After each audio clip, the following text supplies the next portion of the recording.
Welcome to my channel Shri yoga centre. আমার চ্যানেলে সবাইকে স্বাগত। তো ফ্রেন্ডস, আজ আমি আপনাদের যে নতুন যোগাসনটি দেখাবো সেটা হচ্ছে সুপ্ত বীরাসন। আমি আগের ভিডিওতে দেখিয়েছি যে বীরাসন কিভাবে করতে হয়। তো যারা বীরাসন জানেন না কিভাবে করতে হয় তারা আগে বীরাসনটি অভ্যাস করে নেবেন, তারপরে কিন্তু সুপ্ত বীরাসন যোগাসনটি অভ্যাস করবেন। তাহলে দেখে নিন যে সুপ্ত বীরাসন কিভাবে করতে হয়।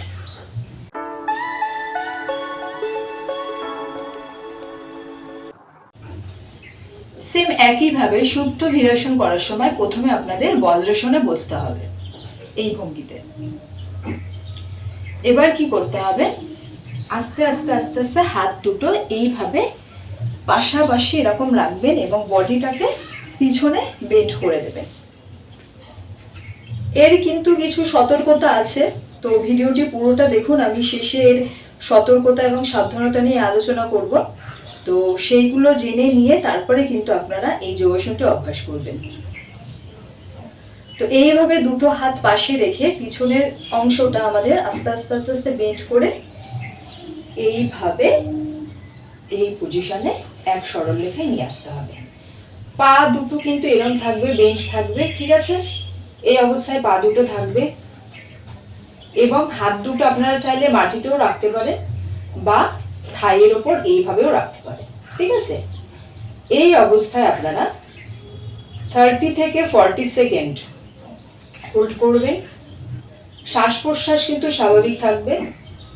যারা প্রথম করছেন তো তাদের যদি মনে হয় যে আপনাদের গোড়ালিতে বা হাঁটুতে কোনো ব্যথা অনুভব করছেন, তাহলে তারা সেখানেই স্টপ করে দেবেন এবং পুনরায় আবার 30 সেকেন্ড বা 1 মিনিট পরে কিন্তু আবার স্টার্ট করবেন। যদি সেরকম আনকমফোর্টেবল ফিল হয় আপনারা কিন্তু জোর করে এই যোগাসনটি করবেন না। আর যাদের ভালো লাগছে, যারা নর্মালি করছেন প্রত্যেকদিন, তো তারা এই ভঙ্গিতে 30 থেকে 40 সেকেন্ড হোল্ড করবে। শ্বাস প্রশ্বাস কিন্তু স্বাভাবিক থাকবে।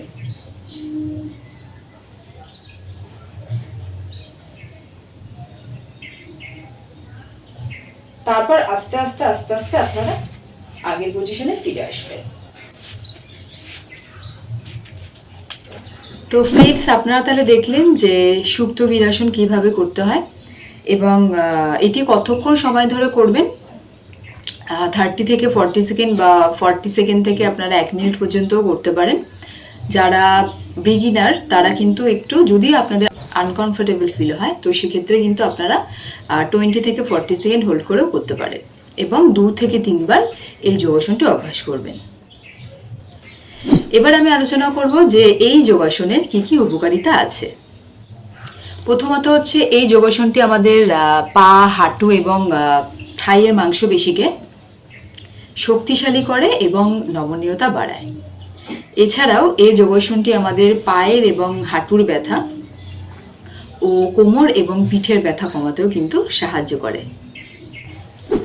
আর কি উপকারিতা রয়েছে, এই যোগাসনটি আমাদের স্ট্রেস এবং অ্যাংজাইটি কমাতে সাহায্য করে এবং কাজের প্রতি ফোকাস এবং কনসেন্ট্রেশন বাড়ায়। এছাড়াও এই যোগাসনটি আর্থারাইটিস এবং সাইটিকা নিয়ন্ত্রণ করতেও কিন্তু সাহায্য করে।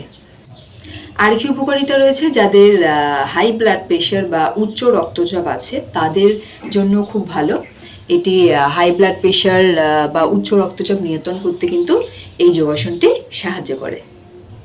এছাড়াও এই যোগাসনটি করার সময় যেহেতু আমাদের পেটে একটা চাপ সৃষ্টি হয়, ফলত কোষ্ঠকাঠিন্যের সমস্যা থেকে এবং যাদের হজম ক্ষমতা খুব কম, তো হজম ক্ষমতা বাড়াতেও কিন্তু এই যোগাসনটি সাহায্য করে। তো তাহলে আপনারা দেখলেন যে সুপ্ত বীরাসনের কি কি উপকারিতা রয়েছে। এবারে আমি আলোচনা করব যে এর সাবধানতা কি কি রয়েছে, কারা কারা এই যোগাসনটি করতে পারবেন না বা এই সতর্কতা কি কি রয়েছে। তো তার আগে যারা এখনো আমার চ্যানেলটি সাবস্ক্রাইব করেননি তারা প্লিজ আমার চ্যানেলটি একবার সাবস্ক্রাইব করে দিন। সাবধানতা বলতে যাদের হাঁটুতে বা গোড়ালিতে কোনো তীব্র ব্যথা রয়েছে বা কোনো গম্ভীর সমস্যা রয়েছে, তারা কিন্তু এই যোগাসনটি অভ্যাস করতে পারবেন না। এছাড়াও যাদের পিঠে এবং কোমরে কোনো গম্ভীর রোগ রয়েছে তারা কিন্তু এই যোগাসনটি অ্যাভয়েড করবেন। আর লাস্ট সাবধানতা কি রয়েছে, যাদের হিপ রিপ্লেসমেন্টের সার্জারি হয়েছে তারাও কিন্তু এই যোগাসনটি অভ্যাস করতে পারবেন না। এছাড়া নর্মালি আপনারা সবাই এই যোগাসনটি করতে পারেন। তো যোগাসনটি আজকে এতটা পর্যন্তই রইল। যদি ভালো লেগে থাকে অবশ্যই একটা লাইক করবেন। আর যারা এখন আমার চ্যানেলটি সাবস্ক্রাইব করেনি তারা প্লিজ আমার চ্যানেলটি একবার সাবস্ক্রাইব করে দিন, যাতে আপনাদের মতো আমি বহু মানুষের কাছে পৌঁছাতে পারি এবং মানুষদেরকে ভালো রাখতে পারি।